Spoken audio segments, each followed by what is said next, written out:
Podcast, a podcast that saves lives, one book at a time. I'm your host, Yajaira. And I'm your host, Cheli.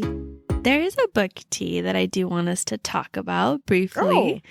It still comes from Amivi Reads. Shout out, love her. And Amivi is making this whole list of all the things that go wrong in the book talk community. So on 61, it says, person who wrote the article calling book influencers shallow is now saying we are all virgins. Was this the person whose article I sent you? Yes, and it fucking got me riled up. Oh my God. And it was so funny because yes, but first let me just say you sent it to me very early in the morning because I think that day you woke up earlier than me.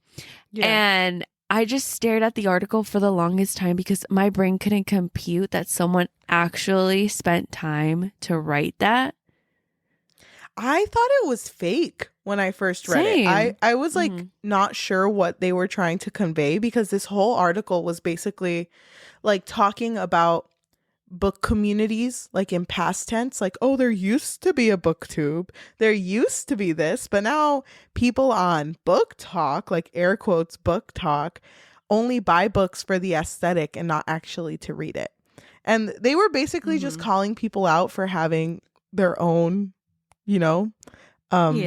subjective views on books. And it's like, okay, well, anyone can like whatever fucking book they want, but they were just basically putting people down for how they like books now. It was like that they were trying to gatekeep. They were trying to... The way that they were coming off was very pretentious. Like, oh, I was one of the original ones. And, thanks to me, that's why you guys do book hauls or whatever. Oh, yeah. Like those book tags or whatever. They even had a line that was like, I, not to like toot my own horn, but I was one of the big ones. It's like, okay. Like, who even are you? No offense. No offense. But like, what the fuck? It's kind of weird to me because like this feels like a very, well, to me, because we're pretty new to book talk, it feels like a very weird community to gatekeep because I would expect that you would want more people to read because not a lot of people do. So. Yeah, exactly. And I feel like it's always nice when we do find people that read, IRL. So yeah. I'm just like, please join this community. I need more people to talk about books with. So I just don't understand why they were being so pretentious and also just, I don't know. Like for a while, I thought it was just like, maybe they're trying to be sarcastic and maybe they're trying to be funny. But no, I think they're being serious. And I think that they actually want to actually gatekeep this community, but obviously they can't. Yep. I hate that. I hate it. Whatever. I can't believe, by the way, that Amivi Reads has been doing this, like writing all of the book tea since the beginning of this year and is already on like the 60s going on 70s. I know. I mean, is it that surprising though? I feel like stuff does happen like every day, but it is crazy and thank God that she's keeping track of everything. I know. I can't wait to see how far this goes like by the end of the year because it's basically one for every day. Right? Yeah. No, it's gonna be long. I think she might be overwhelmed by like 2 months from now, maybe. Yeah, but I'm nervous to see what ends up on there because there are some that I read and I'm like, that doesn't even feel fucking real. No, but yeah, I agree. Talking about things that don't feel real. Good segue. We are talking about a psychological thriller today called When No One Is Watching by Alyssa Cole. So I'm going to start this off by giving a spoiler-free summary, and then after that, we're going to spoil it, okay? So here's my summary. After a failed marriage, Sydney Green moves back into her mother's home to care for it, but she notices that the neighborhood that she grew up in is rapidly changing, and she notices that gentrification is forcing her neighbors out. When No One Is Watching is a psychological thriller where Sydney has to uncover the disappearances of her neighbors. Damn, that was a really solid summary. Thank you. That's pretty much the entire book, but of course there's a lot of things that go on throughout. So if you are into psychological thrillers, suspense, romance, oh my God, it's just raining. kidding. I'm sorry. What did you say? Romance, just kidding. No, if you're into suspense, there is romance. There's romance. There's romance. I love how you do. If you're into psychological thrillers, romance. Like, damn, mute it. Bleep it out. Do check this book out, though. I think that it really does help if you read the book before we talk about it, just so that you're in the know. Yeah. And then that way, when we discuss it, you can be like, hell yeah, I remember that part. Yeah, of course. My girl, A. Cole? Hell yeah. Okay. A. Cole. But we go way back. Before we start talking about the book, Yajaira and I don't tell each other how we feel about the book. And we actually both finished it fairly recently. So we're still fresh. We're still fresh with our feelings. Fresh. So that being said, I'm going to guess what Yajaira thinks about this book. And honestly, I feel like I know you. Like the back of my hand, I know you. And I think you do like thrillers. I know that you don't really seek them out as much, but I think when one is presented to you. Anytime we talk about a thriller, you always say that. You're always I think you like thrillers. I can never remember, but I remember that you were really into Agatha Christie when you were younger. So yeah, I still am. Shout out Agatha Christie. AC, my girl. My girl Agatha? Oh my God, wait, I shouldn't even say that because I don't know anything about her. So what if she's like not a good person? Oh my God, she's not a good person. And you're like, wow, I guess. And then there were none. I don't know. I don't know. Ooh, mic drop. Mic drop by BTS. I love that. Dude, our whole show is going to be just references to things. And if you don't get it.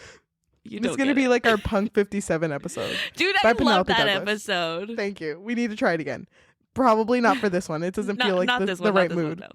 Yajaira, I think that you liked this book, but I don't know if you loved it. I'm going to say that you gave this a 3.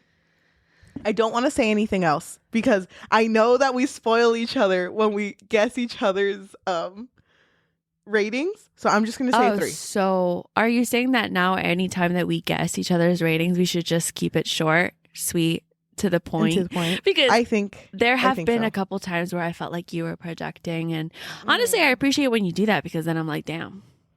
Well, I'm sorry I project. I would just really like talking about my feelings with you because I love you, but you're right. Maybe we shouldn't project. I love you too. Wait, did I say the L word? I'm embarrassed. Okay, go ahead. God, dude, it's only 12 minutes in. You can't say the L word again. I am gonna take a wild guess for you, okay? Because I know that you do enjoy thrillers. I'm going to say you would give this a 3.75 because you can do that on Storygraph. I want to start off by talking about our main girl, Sydney. Okay. So Sydney is from Brooklyn. They live in New York. And she lives in this neighborhood that she has grown up in. And she has she's like an OG Brooklyn person. Like she is original. How did she say it? She has basically seen Brooklyn from the start, and she's getting a little, I would say like sad and frustrated because little by little, she's basically seeing people that she grew up with move away and just like be replaced by people who are like more wealthier, paler. They're more there for the aesthetics of New York and not really like for the culture, for the people. And something that I liked about the beginning of the story is when that, oh my God, I forgot his name, that realtor went up to her and was like, hey, you can sell your place for this much money. You know, you should do it before X, Y, and Z. And Sydney was immediately like, No, like I'm not going anywhere. And I like how firm she was with that. And I also loved that even at the beginning of the story, we could see like the connections that she has with her neighbors. Like they have a community together. So those relationships were very important to her. So when this realtor is like trying to convince her to, oh, well, you should move because you know what? At the end of the day, it's all going to crash. So you either do it willingly or it's going to just happen. It's basically what he was hinting at her. And I also love the attitude that she has because she calls him a nickname only because she knows that he hates it. And I'm just like, I fucking love her because I just love that she does not back down from leaving this place just because of all of these like more wealthier people coming in and changing everything, because even the community itself is changing, like the small businesses and all that. I also really like that our main character, well, she's one of the main characters, but she's also incredibly vocal with everything because she puts a lot of her time into these walking tours around Brooklyn. And I don't know if it's only her. I'm guessing it's not, because on the walking tour, they always tend to like just give the history of like the white people that used to live there. And it's like, okay, but why don't you talk about who originally lived there, which is like a jazz musician. It is this person. It is this person. And like more talking about like the original people in the community. And I love that. Fucking love it. And I also love that when she would say that, like she would say like, oh, mention those people, like the actual people that matter. The fucking girl was like, oh, well, if you have a problem with it, you know, you can talk to somebody else about it. Like, why are you telling me? Can I ask you a question real quick? Yeah. We both listened to this in audiobook and it kind of threw me off. Honestly, it like kind of scared me. I don't like when things are too realistic but somewhat uncanny. Like, I've already told you that that's like the thing I fear the most, where it's like it's possible for it to happen, but it doesn't seem like something a human would do. And if it is something a human would do, it's someone who's fucked up. This story starts with like, I think it's not part of the story, but just like a news article about a theme park that's opening up called Black America. Oh my God, yes. I remember that. And it's so... Yeah, I agree with you. It is uncanny because the amusement park would have like slaves. Like it had actual people there. And that was the whole point of the attraction. Yeah. And it was to give people the experience of how it felt like to have slaves. Yeah. Which was so fucking weird. What the fuck was that? I don't know. Because was it ever brought up again?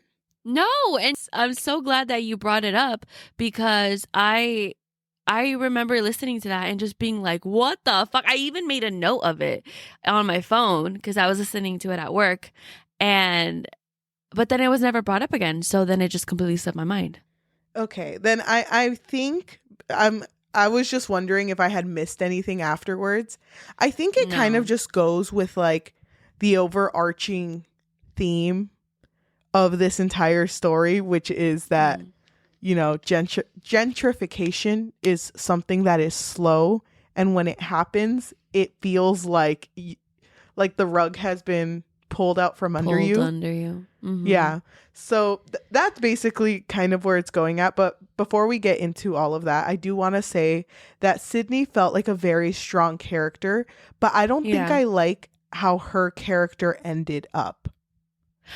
I would 100% agree with you because I feel like near the end when all of the shit was happening, I had to pause the story because it almost felt like not out of character, but kind of out of character. Like, you know what I mean?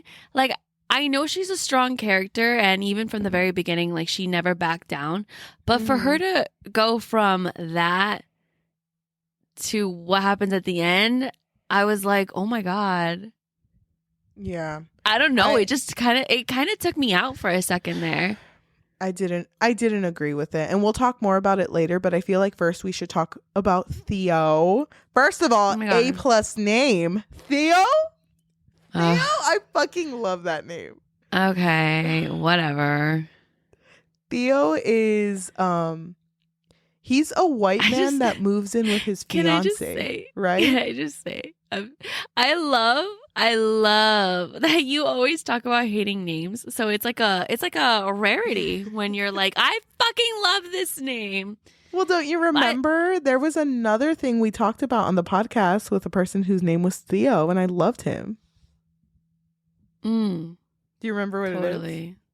Nope. Go ahead, everyone. Text in your answers. Buzz it in. Oh my God. Was it recent or was it a while ago? It'd be funny. I'm just like, oh my God. Oh, all those text messages coming in. Put in little like text notifications. Was it recent or was it like no? It was a while ago. It was the brother. Oh well, then what? The brother in First that? Kill. You remember? Oh wow, that was so long ago. I love the name Theo. I don't know if I could say the same for this character, even though I do appreciate though that we have Sydney, who is our black main character, and then we have Theo, who is this white boy who ends up moving into the neighborhood with his girlfriend. And you kind of have like those two opposing forces, I guess. I'm not sure what word I'm looking for, but the two different types of characters. And I don't think that I loved Theo's character. I think that I understand what the story was trying to do, or at least what Theo's character was trying to do for the story. But I feel like it's crazy because like I same, because Theo is supposed to be the white character that is moving into this suburb of Brooklyn, and it's supposed to be him basically realizing, like taking a step back and being like, hey, my girlfriend Kim is like high-key racist, and so are all the other fucking white people that live here. But he's supposed to be realizing. But just to say it now, the way that Kim was acting was definitely like a microaggression where because he brings it up too. He's like, wait, I don't think she's racist because she has a poster of Michelle Obama. Like, there's no way, right? But then he starts noticing like that she is being completely racist, and she's always constantly on edge, where I think she even texted him like, make sure you lock the door because of, these crime rates, or because of the people in the neighborhood. And she would always be like, I just feel super unsafe. But she never mentions like, because people who are black live here. It's always just like, she doesn't say it verbatim, but that's yeah, she always said that. She'd always be like, those people or their type, and it was like, fucking Kim, shut the fuck up. Like, I fucking hated her. I like the idea of Theo being this person who was kind of raised with the same type of mentality that Kim has. I know that they weren't exactly the same. She was a rich girl. He was a little more on the poorer side. But, oh yeah, he was broke. Don't be nice to him. He was broke. No, but I like the idea of him realizing that what she was doing was wrong, because there was a situation where a guy was like going up to him and he felt unsafe, but because of the way he was walking, and he had like made an assumption of like that guy being unsafe, and it turned out that guy was just asking for money, and he was probably drugged out, but he didn't know why. But I kind of wish that the story didn't paint him as like, oh no, I would never think that, because that felt so unrealistic to me, that Theo was around Kim and all of her friends and never developed, those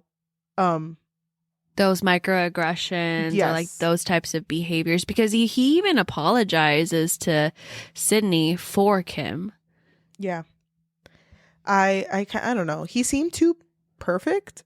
You know what I mean? Yeah, no, I agree with you. There was something about Theo that I just wasn't loving.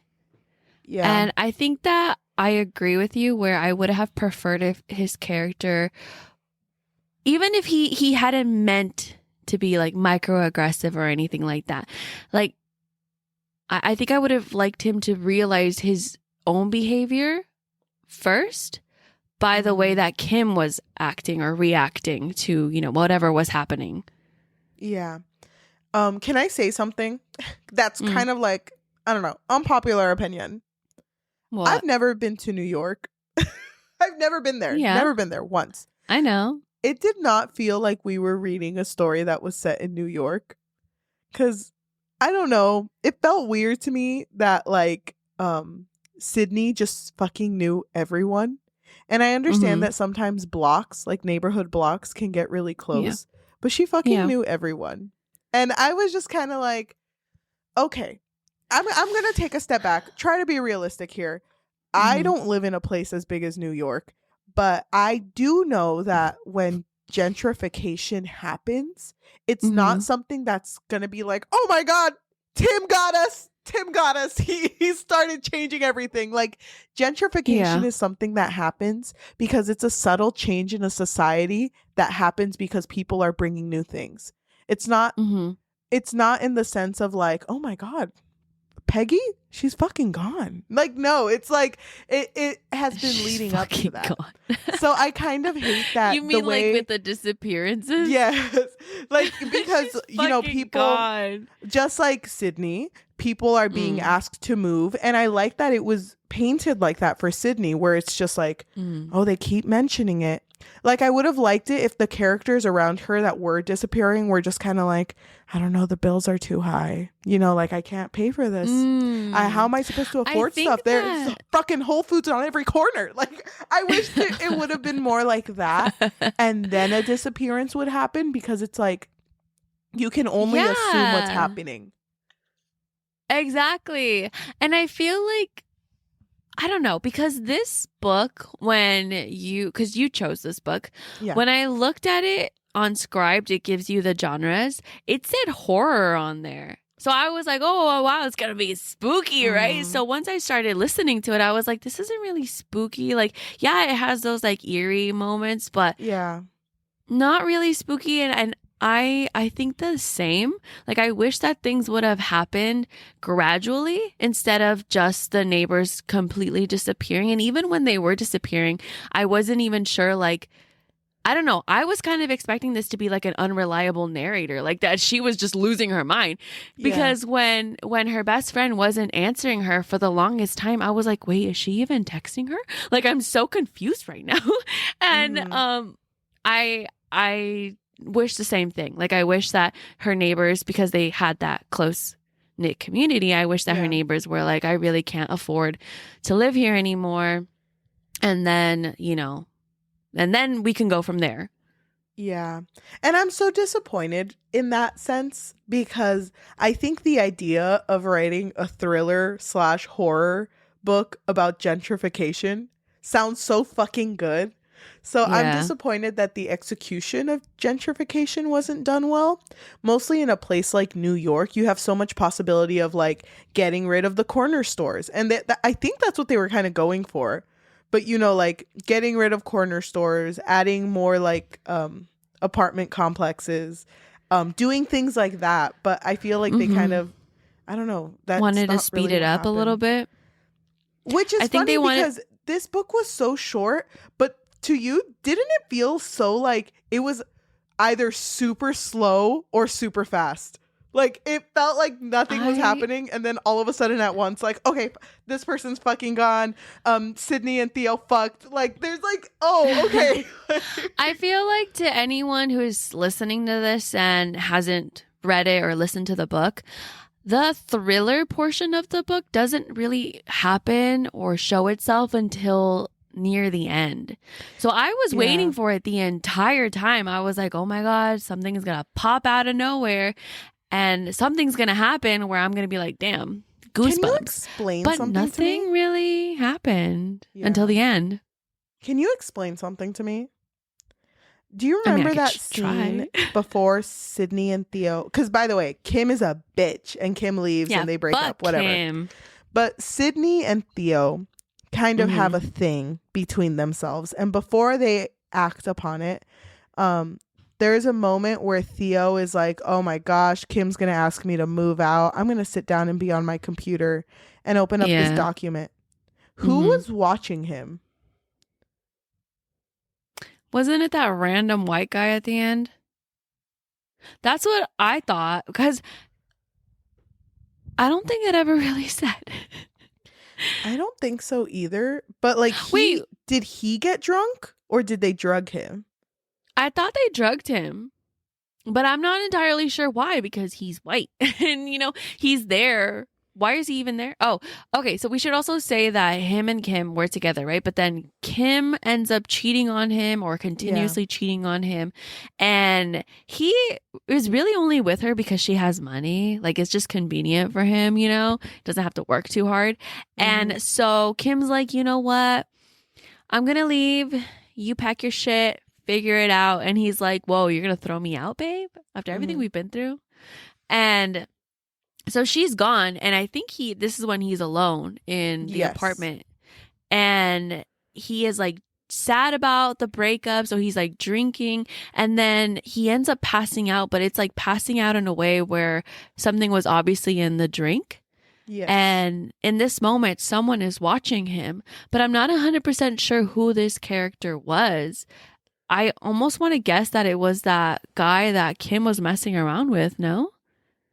Yeah, but that felt weird because when he woke up, he was watching corn. I don't know if I can say the word.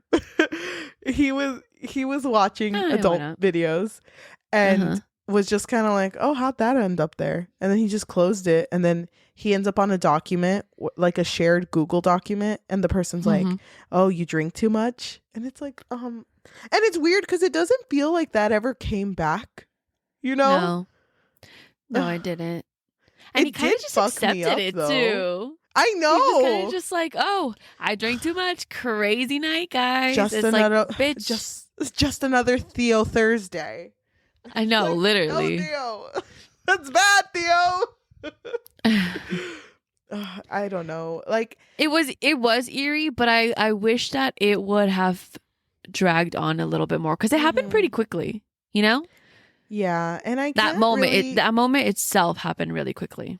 I'll be honest with you too. I can't really think of other moments that aren't this one that stood out to me a lot that aren't the end. You know what I mean? Like, that was really the only one for me. Let me think. Hold on. So, well, the other moment that stood out to me was that garden scene. Oh my God. Oh, wait, yeah. Okay. Let me talk about the garden scene. Yeah, set the scene up.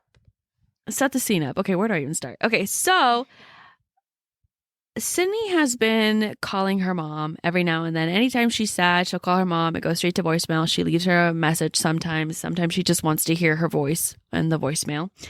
And there's a moment where there's a garden, right, in the neighborhood, and no one really owned it, but Sydney's mom, Yolanda, I believe was her name.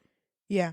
She planted a lot of plants there, and she had made Sydney promise her that she would take care of the garden and, make sure that she would take care of the plants and all that. But then Sydney notices that, someone had bought the land or bought the area or bought the garden or something, and she gets really pissed off about it, and she's like fighting these officers. And I hate it this moment because the officers are like, oh, what are you gonna do about it, and they're being very aggressive towards her. And so she is very, very upset about it. So she goes home, and I believe she's home, and Theo is with her, and she starts telling him, or she starts confessing to him. No, he's comforting her, right? And then she just kind of blurts it out like, oh, my mom's dead. And I buried her in the garden. And he's because like, what poor. Yeah. And he was like, what the fuck? But the weird part isn't that she confessed to him. It's that the next day she notices that there's like dirt under his fingernails. Yeah. And she's like, what, where were you? And he kind of brushes it off. And he's like, oh, yeah, I went to the garden, and, it's not that easy to move a body or no, what is it, to like look for a body? I don't know what he said, but it was weird. And then he was like, oh, she wasn't there though. And then she was just like, what? Like, I'm What the still fuck? kind of confused because how did she react afterwards? Was she just kind of more like confused at the fact that her mom wasn't there, or freaked out with So the fact that he did that? I don't think she was freaked out enough that he tried to dig up her mom, because I feel like she felt so alone in this moment because her best friend was not reaching out to her or answering her text messages, and all of her neighbors were, being replaced by white people. And so she literally saw him and heard that and was like, oh my God, he is like actually the only one who's here for me. And she gets turned on by that. And that's when they have sex for the first time. No, like it was like right after that. So weird. It is weird because it's like, where's your mom? Like, where's your mother? Like, that's weird. But but she also thinks where the fuck's my mom at? No, literally. Oh, but she also thinks that maybe they already found her body, like the people who now own this area. But really, like, she doesn't think about it for too long because they mess around. Mm-hmm. Oh, God. Yeah, that stood out to me too. But honestly, I don't know. Like, so many things in this story I feel like happened, and I feel like I'm supposed to think about it. But because it's never really brought up again, I'm just kind of like, oh, that's something that happened. Yeah. And it really threw me off when it happened. I was like, is she really going to sleep with him after this? Also, his fingernails are still dirty. Ew. Ew. Go wash your hands. Go wash your hands. Go scrub. I wanted to bring a part up too. Oh, how did you feel about them being together? You know what? I wish. I don't know if this is an unpopular opinion because I don't even know how anyone feels about this book, but I really wish that this book didn't have romance. I did not care for Theo and Sydney as a couple. Like, I liked that when they were becoming friends, but then when it turned romantic, I was like, I think it kind of took away from like the eeriness. But then again, it so quickly turned into, oh, so cute, to, oh, Theo's a fucking liar. He's actually been conspiring with Kim this entire time, and he has something to do with all of these disappearances. And so what I hated was how quick Sydney was to be like, oh, I never trusted him from the very beginning. But it's like, but you do though, because he's the only one that's here. So you kind of have to trust him. I don't know. You're going to have to explain the ending to me again because I'm still fucking confused as fuck. But before that, I do want to say that I feel like this story would have been more impactful because the whole thing was about, missing old Brooklyn. I kind of wish, because he was what New Brooklyn was becoming. He was the people that were gentrifying the area. So I kind of wish that they had just kept their friendship to show that like New Brooklyn and Old Brooklyn were coming together to make their own Brooklyn, like I know that's kind of, yeah, because I know that he didn't want to take away from what made it Brooklyn, because he enjoyed like the little things like, oh, there's a corner store over here that sells really good vegan bowls, or things like that. Like I liked that was his character. And I feel like because they were trying to push the romance, because it was just thrown out there, it made me not care for their friendship, because it was like, oh, well, now they're together. So it feels like that's as deep as their relationship gets, not really talking to each other anymore. Yeah, I know. I agree with you. I wish there wasn't any romance in this book. Coming from me, that's wild. Okay, I need you to explain the Theo conspiracy or conspiring with Kim, because I'm lost. It was, I'm gonna be honest, even when I was listening to the audiobook, I didn't think it made that much sense. That's why I thought the book was going to be unreliable narrator, because I did not think that Sydney was making any sense in this moment. Well, there was many moments, but this was one of them. So she is, I believe, at Theo's place, or he's there, or he's at her place, but this is way at the end, right? Yeah, this is near the end. No, I think she's at his place, because then she notices that an iPad starts dinging. And so she looks at the iPad and she's looking through these messages, and the person who, like, the name of the text says honey cheeks or sweet cheeks. And she sees that it's between Kim, and she thinks that it's between Kim and, oh my God.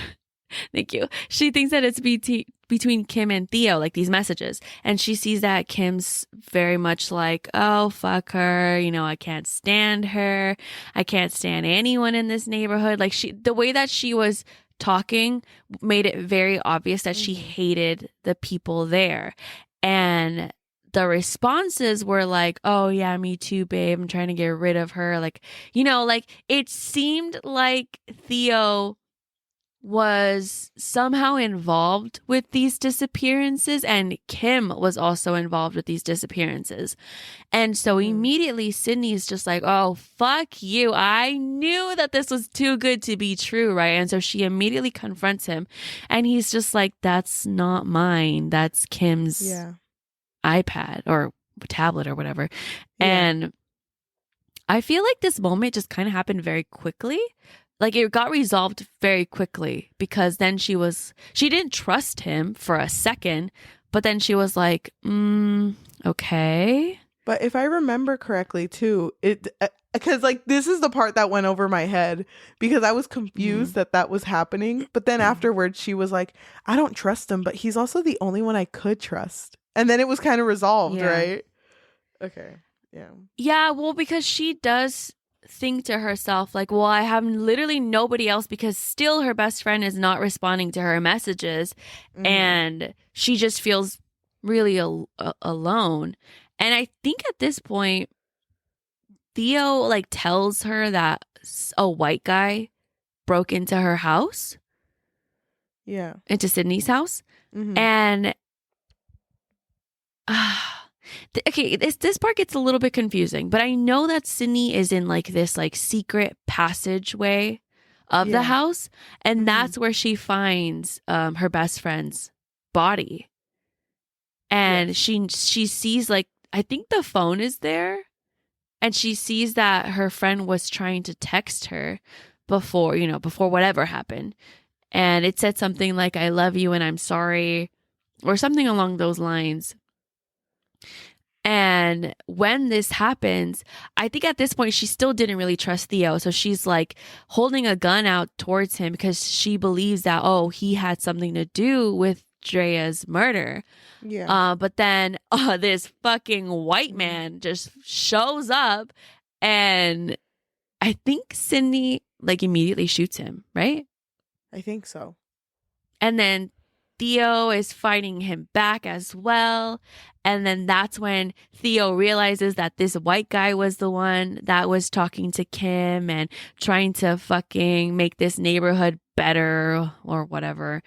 And that's when I think the power goes out, I think.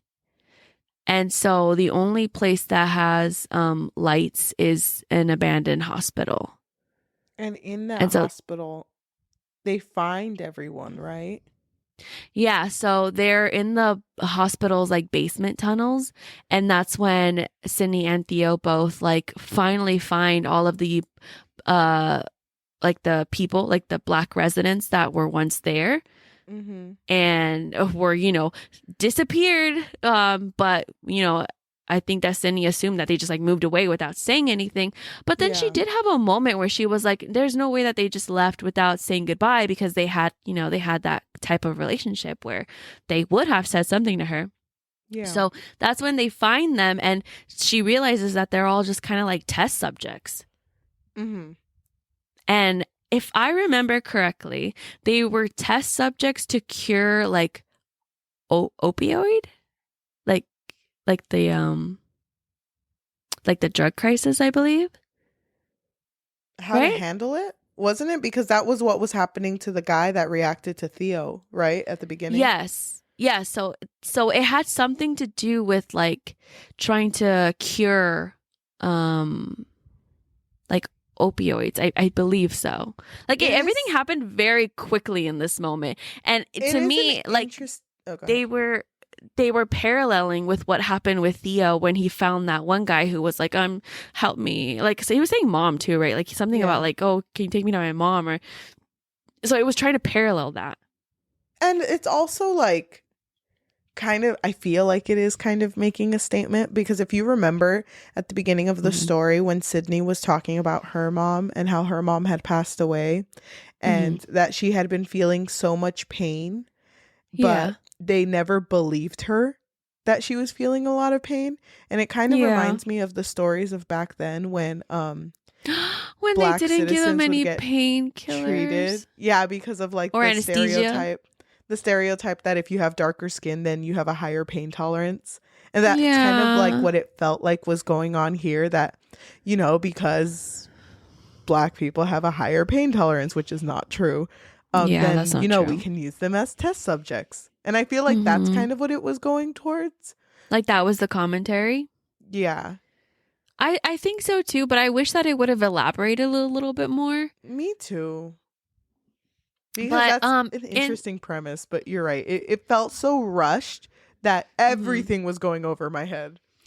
Yeah, and also like so much is still happening in this moment, because that's when they find Kim's dad as well.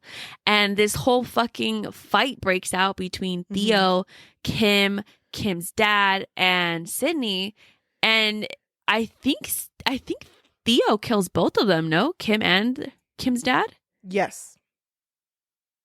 And then after that, they kind of just go back to the basement, and then they kind of like,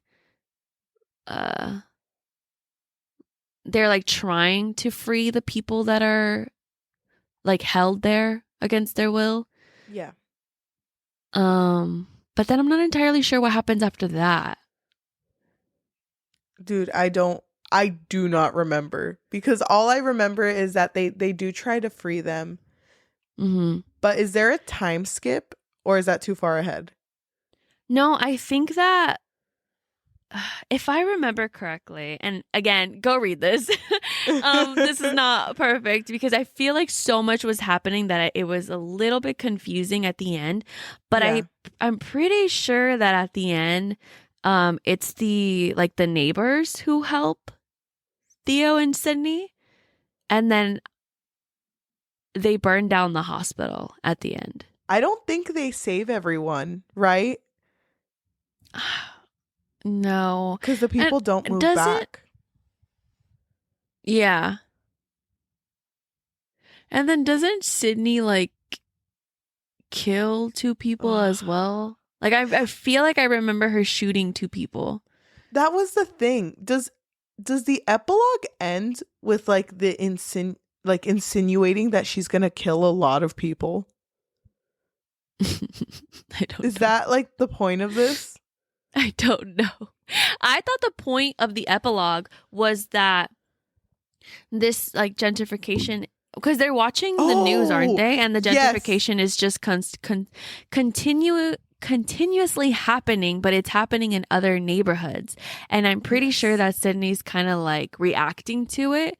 And I don't know if she's going to do anything about it, but if she does, I wouldn't be entirely surprised. But she grabs her mom's revolver, right? Isn't that how it ends? Yeah, but where is she going to go? Is she just going to go straight to the neighborhood? That's what I'm guessing is going on. And like, honestly, that's the thing I wanted to bring up, by the way. The fact that this is happening everywhere else. This makes me so fucking mad, because gentrification does happen everywhere, and I understand that. But I don't think Sydney would have dealt with it this way.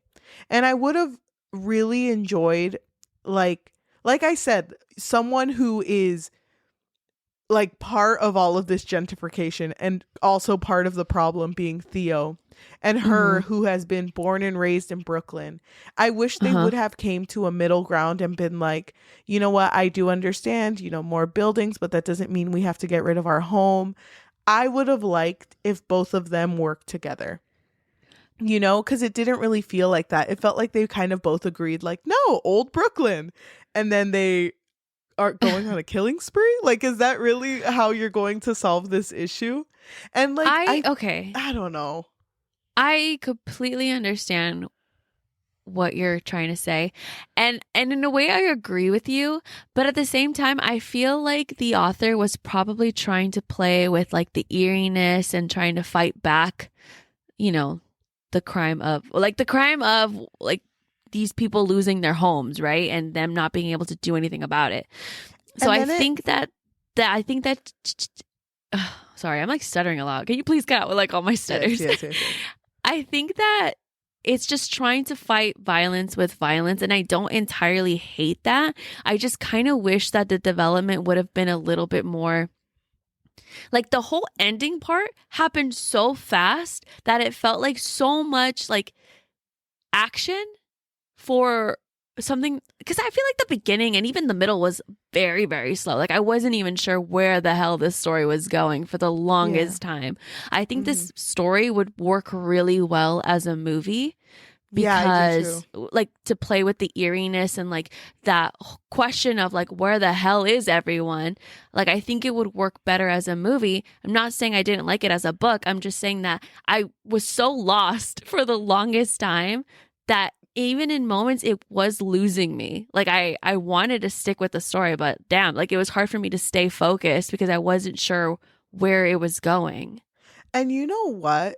I so glad that you brought up the whole movie aspect, because I did write in my notes that I really liked the idea of like, you know, it kind of ending the way it begun. And now that I understand this, well, I don't understand it, but now that I kind of see what they were trying to do with Black America, like mentioning it would have been nice if mentioning Black America at the beginning, which was the theme park where people get to feel what it's like to have slaves, and then all of this shit happening and them realizing that it's not going to end. It's just going to happen in a more subtle way. I wish it would have ended with like maybe a commercial to something that was like, you know, Black America's, it's a bad thing, but you should try this other thing that's exactly like Black America, just very subtle with the slavery. Like, I wish it would like have a just shown microaggression. that. Yes, because then it just goes like, yes, you, Sydney and Theo experienced this and it was a lot, but you know what? Even if you stopped it, it's still fucking happening everywhere. Like, that's good. But that would have been a really good idea. And it almost reminds me of like Jordan Peele's Us. Where you know how they played that commercial. Oh fuck, I can't remember the name of it. They played that commercial of Hands with America or something like that. Like they were all holding hands, and then that was paralleled with the ending when they were all just holding hands together and they were forming like a line. Like I kind of fucks me up. I know exactly like that. I think that's where it wanted to go, and I wish that it would have done that. Like I feel like that's such a good idea, what you brought up, like it being like a commentary of what was told to us at the very beginning, but it's like still bad at the end, you know? I will be honest with you. I did read one review, not the whole thing. I read a little bit of it about how this book is constantly like compared to Get Out, because of the fact that you can have a relationship with someone, but you don't really know them. So like in Get Out, how he thought he had a good relationship with his girlfriend, but she's a horrible, toxic person. And crazy, like psychotic. I guess I could see that with Theo and Sydney, but because of how quick their relationship turned into like a romantic one and how quick she was to drop him, it just felt unrealistic. Like I didn't like that. But I wish I would have. Even at the end, I'm not entirely sure what moment it was. It might have been literally the end. Oh, yeah. Because wasn't it like when that white guy came in and she was like, who do I shoot? Like she thought that Theo was aiming the gun towards her. And then she was thinking like, oh my God, I knew it. I knew I couldn't trust him. Like, because she even makes a comment like, there's no way that he's going to pick Kim.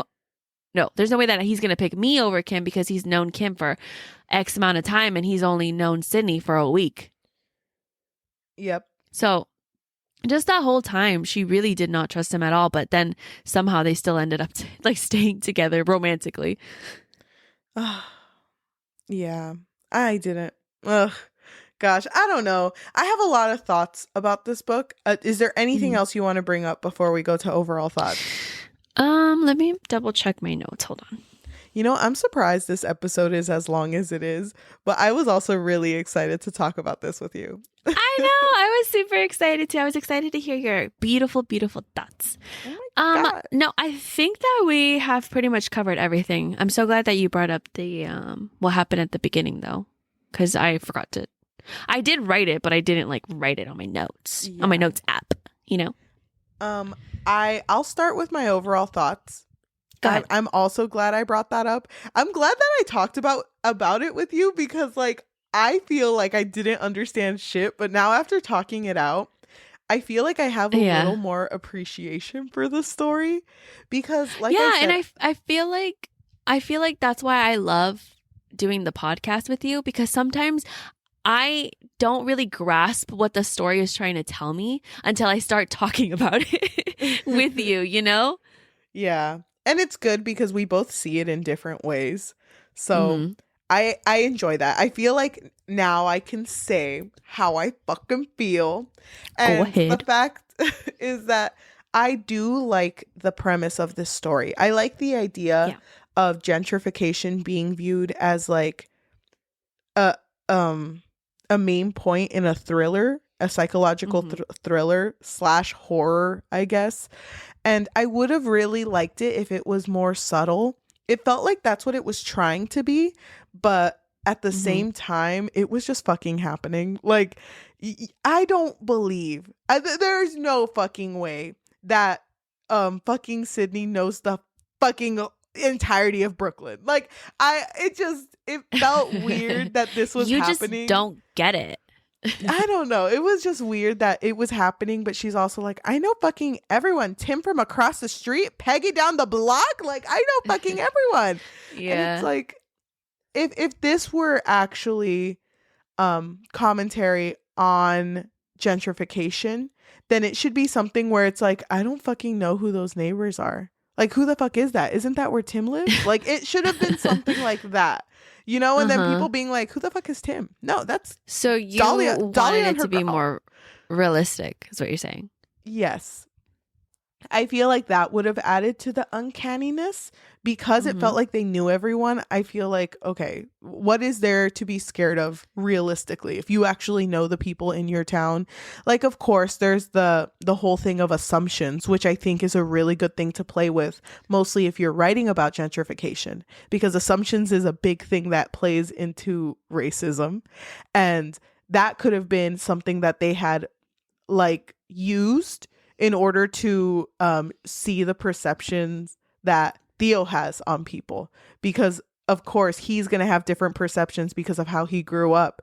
And I wish we would have seen that, but it feels like they only used assumptions in Sydney's character when she assumed that Theo wasn't on her side.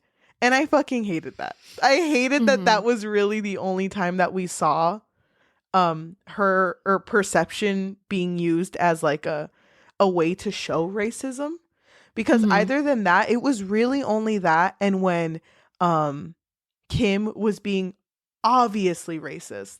And I don't know. I get it, and I know that you're not supposed to like them, and I know that you're supposed to see like, wow, they're really horrible people. But again, I wish it would have been subtle. I know that they were microaggressions, but as a reader, you already obviously know that she's not a good person. I wish that she would have been more fake and, you know, like been in the story throughout the story so we can see like, oh no, everything she had done up to this point was to lead to this. You know, something in that sense.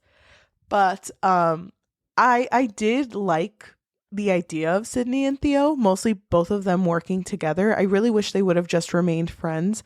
I think I would have enjoyed that a lot more. The whole mother thing still throws me off, the fact that her mom was buried there.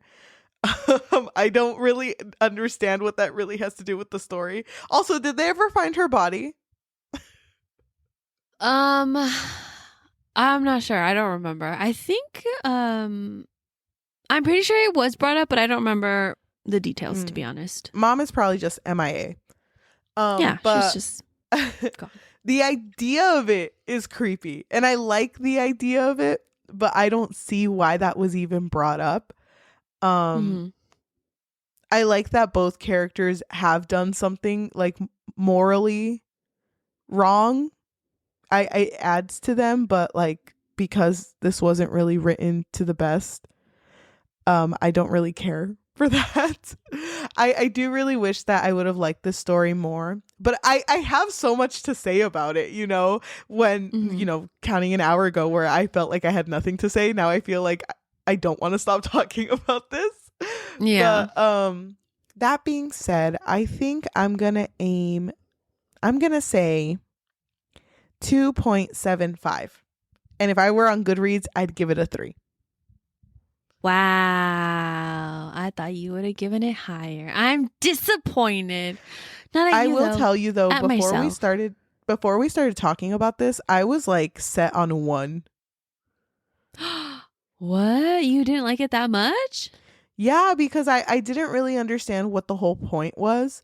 But after talking about the whole Black America thing with you and just like the comparison of Get Out and the idea of us, like the microaggressions, I like the idea of it. I just wish that this were written a little better. I think the length of it was really short. I feel like she could have added a little more and maybe play with suspense and tension a little more. I feel like that would have added to the story. Yeah. I definitely agree with you. One of my main problems with the story was the romance. And I feel like it was just unnecessary. It didn't really add much to the story itself. What I thought was gonna happen was that Theo was gonna be like a part of this whole thing. And she was just like losing her mind because she had nobody else. And when she was texting her best friend and never receiving a response, like I wasn't really thinking like, oh, her best friend is dead. I was more thinking like, oh, she's lost touch with reality. And maybe she thinks she's texting her, but she's actually not. Like, I thought that was where it was going. Like, that made me feel very uncomfortable. And that definitely played with like the eeriness that, you know, was kind of sprinkled in there. I wish that it's so weird because I think that the story was very slow up until the ending, but it didn't really have enough like thriller aspect. Like I wish that I wouldn't have seen that it had like the horror genre because it didn't feel like that at all. Like, yeah, it was suspenseful, but I didn't love the way that it was executed. But I do agree with you that I love that this story is like a social commentary on gentrification and, you know, playing or how do you say it? Commenting on that with like thriller, right? And how it's eerie, it's creepy, it's not okay, but people don't really realize how it's not okay. And, you know, that kind of goes along with like the microaggressions that were happening in this book as well. And I will say that I do love the idea of the story. Even though the ending was the way that it was, I think that it would have been okay had she maybe added more to it so that it didn't feel like it like fucking slapping me in the face like that, because so much was happening back to back to back that I was like, what the fuck? And I don't know if you agree, but it was eerie, but it wasn't really like creepy enough with the ending. Yeah. You know? Like it was, I don't know how to describe it, but it wasn't like creepy enough for me. And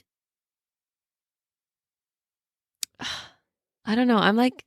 I feel like before we talked about the book, I was the same way as you, where I think I would have rated it at like honestly, like a 2.25, only because I didn't love the romance and I didn't love the way that the story was paced. But discussing it with you, and especially you bringing up, you know, the Black America and how that's kind of what the ending was going for. Maybe it wasn't there exactly, but that's what it was trying to parallel with. It does make me kind of appreciate the story more. I just wish that we would have seen Sydney and Theo display, like, I don't know, more moments of insanity. I'm not entirely sure exactly what I wanted, because them going on this like killing spree and, you know, hinting at going on multiple killing sprees, you know, based on them seeing the news. I wish that we would have actually seen them be more unhinged from like closer to the beginning of the story. But I did really like the writing. Like, I feel like I was able to stay with the story overall. It was just the moment. It was just the moments of like where it was like so slow that it was losing me a little bit, but it wasn't because of the writing. It was just because of like the pacing of the story. And no, wait, hold on. I think that I would rate the book a 3.5. Damn. Dude, that's pretty high up there. Yeah, no, I did really like the story. I do love a good thriller. I do wish that it would have, you know, developed, you know, that suspenseful or psychological thriller suspense genre a little bit more. But overall, I do really like what the story is trying to convey. Dude, this is so crazy, but I feel like this episode is the most that we haven't joked and actually like critiqued the book. Wait, you're right. Oh my God, who are we? I don't like this. Wait, did we do a book review? Wait, are we book reviewers? Oh my God, wait, quick, say a joke. I know. Wait, no, I what feel are like, we? Dude, I feel like my brain is huge. We really did put like all our brain cells together for this one. I don't like when you say that because you make it sound like I'm dumb. No, we're both really smart. It's hella brain cells. But like, I have a lot of brain cells, okay? Count them. I don't know. I like when we talk about thrillers because I feel like when we talk about romance, I fucking love romance. And that's like what I gravitate towards. Don't say it out loud. Like this book and Silent Patient and that's I it. forget the Lucy Foley book. Yeah. Like, I feel like when we talk about those types of books, we have a lot more to say. I think it's because we don't want to joke about it. I don't know. Did we make any jokes with the other ones? Yeah. I don't remember. You're okay. I remember when we were, remember in Silent Patient, there was that character named Diomedes, and we kept calling him Dadamedes because he was like the dad. Yeah. It's like, Dad, I'm a little insane, but I also want to play catch with you. It didn't feel appropriate. Dadamedes, all I needed was a dad, okay? That's all I needed. It was a father Medes. Oh my God. God. Yeah, I do feel like we took a turn. And it's so funny because before we started this, we were both kind of like, yeah, let's just, no script, okay? Let's just talk about whatever we want and just talk about this like if it was just you, me, no camera or audio recorder, I should say. But I don't know. Even though I didn't score it a 5, I do want to say that I fucking love any type of it can be a book, a TV show, a movie that has its social commentary on like a big issue. Because I fucking love Jordan Peele, and I don't know. I'm so down for this type of shit. And I feel like if Alyssa Cole ever wrote more thrillers, or if she has written more thrillers, I feel like I would read it because I like how she wrote it. I just feel like this one was probably a little rushed. And I agree with you. I definitely love Jordan Peele's films as well. And I mean, I'm not saying that that's what she was going for, but it does kind of feel like, some similarities a little bit. If this ever were turned into a movie, oh my God, I would be so down to watch it.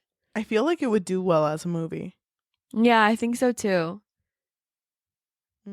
But I think, oh my God, I think we reached the end of the episode. I feel so accomplished right now. I know. Who are we? Quick, let's make another one. I know. Thank you so much for all of you who are listening. If you are listening to us in Spotify, Apple Podcasts, Amazon Music, or anywhere you get your podcasts on. Thank you so much. If you can leave a rating of 5 stars and a review, that would be amazing. Ratings actually make a huge difference too. So for those of you who have done it, thank you. And for those of you who haven't, it takes like 5 seconds. So go ahead and leave a review right now. Or sorry, leave a rating right now, because it don't take that long. Yeah, and I think that it definitely has boosted us up a lot more. I think we are more recommended because we have been getting a lot of new listeners, which we really appreciate it. But you know what we would love more is if you guys would let us know that you like what you're listening to. So one way would be definitely to give us 5 stars. That would be really, really nice. Also, if you want to help us be more known, why don't you tell your friends, family, and loved ones about us, because the best type of exposure is through word of mouth.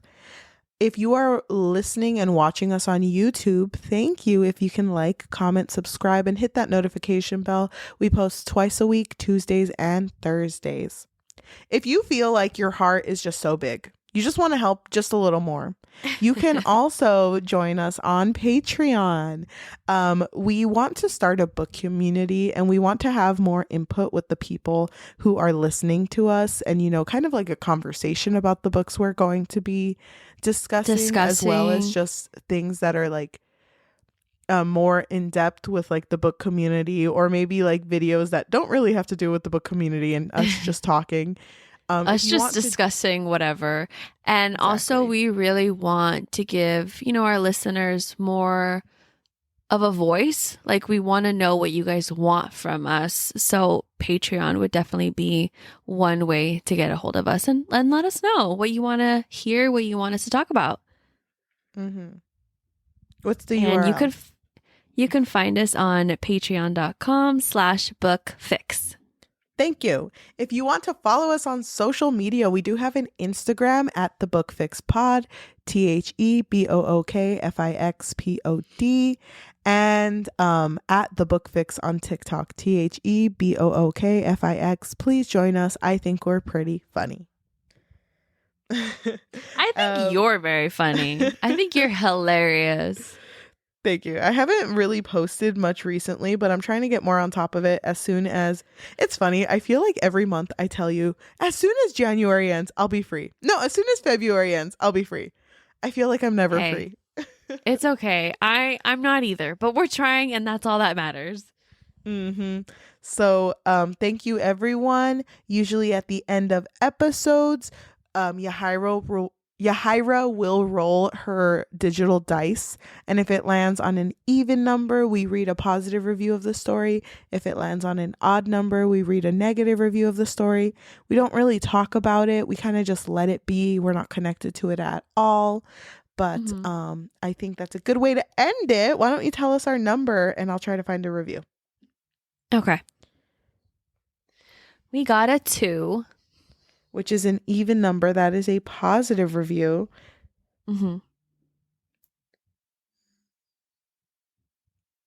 There was one I wanted to read.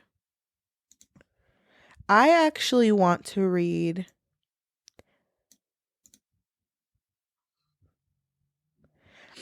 one. If you don't want to keep this one, it's fine. But it's written by Mari, which she's a really big book talker. And I fucking love her. Booktuber, book person. I fucking love her too. Even when she drags some of the books that I love. Because I'm like, you know what, Marty? You have a point. Mighty Ness? I think her YouTube is My Name is Mighty Ness. I'm pretty sure. Yes. Fucking love her. I love her thoughts, her opinions, her brain. She wrote about this book, and she actually got a free copy of this book. So this is her review. She gave it a 4.5 stars and wrote, I'm glad that I went into this having heard from other people that this isn't quite thriller or quite horror.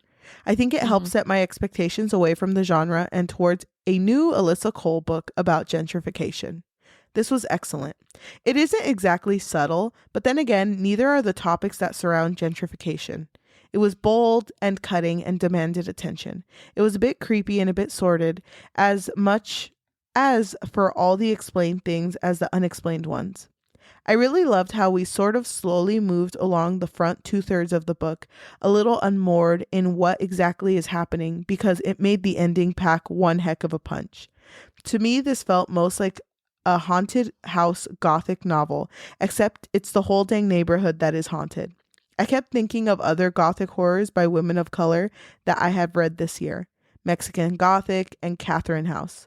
Sign me up for any and all novels exploring structural racism and colonialism through haunted places. Thank you. Thank you so much for listening, and we'll see you on Tuesday. Bye. Bye. Dude, I'm so shocked that we talk so much. I know, me too. I thought this one was going to be like a shorter one, but I do appreciate that we both had a lot to say. I was going to say, you still haven't read Mexican Gothic, have you? No, and I own it. I mean, look at it sometimes. And sometimes she looks at me back. I get kind of scared. I'm like, put those peepers away. Oh my God, dude. Sorry. Maybe you should read it. I don't know. I don't think you're going to like it. No? I don't think you're going to like it. No. Well, I'm excited to read it. You know, back then, before we became like very heavy into reading, because now I can say I consider myself a reader. Back then, when we were just reading for the podcast, yeah. I don't think I could have sat down and read a book I dislike. Now that we're into it and we are readers, I feel like if you told me this book's gonna suck, I'm gonna be like, strap me in. I'm here. I wanna see why this is shitty. No, I loved Mexican Gothic. I love that book, but I feel like you're not gonna like it. I don't know why. Like, I think maybe it's because Melissa, our friend, doesn't like it. And I feel like you and her align a little bit more, usually. So I'm like, damn, I don't think Charlie's gonna like it then. Who knows? Because I love Melissa. You know I love Melissa. But she also liked Hellbent. Ooh, Melissa, that was a call out. I'm sorry. I love you, Melly. And I feel like people do have to like Hellbent. You know, it's out there for a reason. I love the name Darlington. The rest of the book kind of fucking sucked. Okay, that's it. We're done. Bye. Bye. We're not talking about Hellbent for another hour. Welcome to Hellbent Part 2. Okay, bye. This is like part 5.